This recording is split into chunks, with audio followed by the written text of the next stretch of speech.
Intense heat looks different depending on what part of Boston you're in. On the hottest days of summer, some spots can run 15 degrees warmer than others. Here in Boston, we're experiencing hotter summers and more intense rainstorms.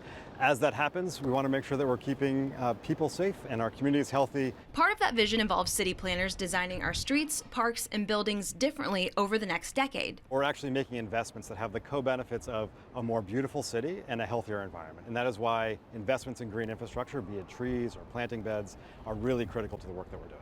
All right, it's time for a new buzzword, smart surfaces.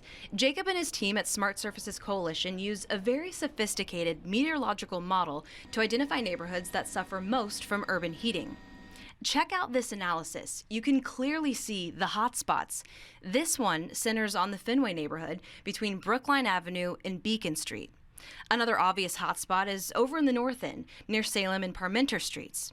Or how about in the south end, centered on Malden Street and Harrison Avenue? It's another hotspot with lots of black roofs and pavement. What we've seen in our analysis is that if the city were to take an action like that, to adopt cool roofs citywide, we could generate, 4 or 5 degrees of cooling in some of these pockets where there are a lot of dark roofs in one place.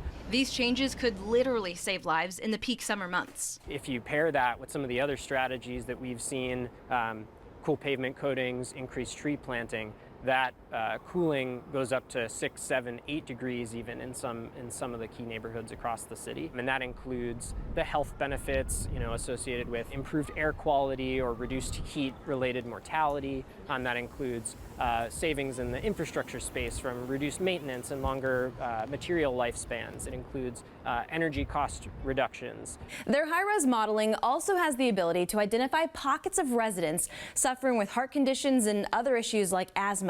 And wouldn't you know it, that many of the highest concentrations fall within the hot zones.